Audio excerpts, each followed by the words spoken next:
अशोक कुमार जिंदाबाद, अशोक कुमार जिंदाबाद, मोतियों की माला छाप जिंदाबाद, मोतियों की माला छाप जिंदाबाद, ग्राम पंचायत 12 की तमाम जनता जिंदाबाद, ग्राम पंचायत 12 की तमाम जनता जिंदाबाद। अशोक कुमार जिंदाबाद, अशोक कुमार जिंदाबाद, मोतीमाला छाप जिंदाबाद, मोतीमाला छाप जिंदाबाद।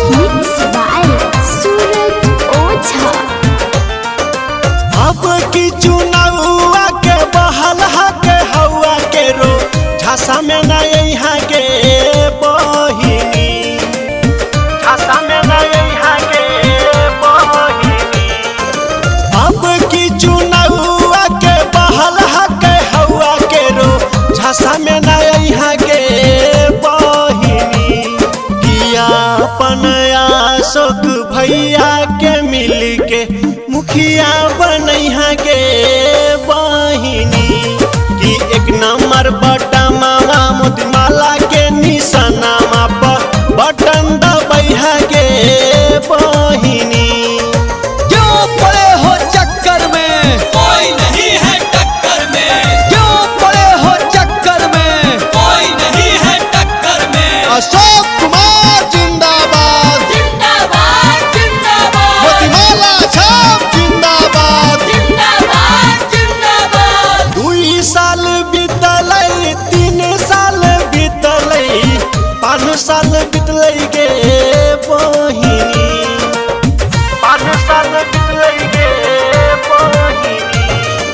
2 साल बीतलै, 3 साल बीतलै, 5 साल बीतलै गे बहिनी। कि पूरा 12 पंचायतवा में भैया विकासवा कैलखिन गे बहिनी। किया अपन अशोक भैया के फिर से मुखिया बनैया गे बहिनी।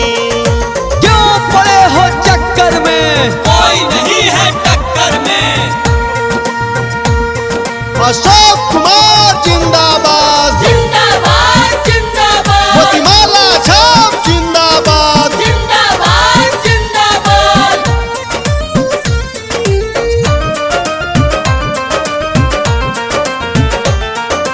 नाली गाली पीसी ढलैया पका के माँ कनवो देलखिन गे बहिनी, कनवो देलखिन गे बहिनी। नाली गाली पीसी ढलैया पका के माँ कनवो देलखिन गे बहिनी। कहे रंजित रंगा अशोक भैया के फिर से जीतैहा गे बहिनी। कि एक नंबर बटन मोतीमाला के निशाना पे बटन दबैहा गे बहिनी। अब की चुनाव के बहल के हवा के रो झांसा में न यहाँ के बहिनी। किया अपन अशोक भैया के मिल के मुखिया बनैहा के बहिनी।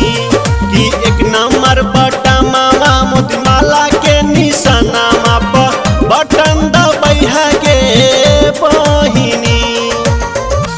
अशोक कुमार जिंदाबाद, अशोक कुमार जिंदाबाद, मोतियों की माला छाप जिंदाबाद, मोतियों की माला छाप जिंदाबाद, ग्राम पंचायत 12 की तमाम जनता जिंदाबाद, ग्राम पंचायत 12 की तमाम जनता जिंदाबाद।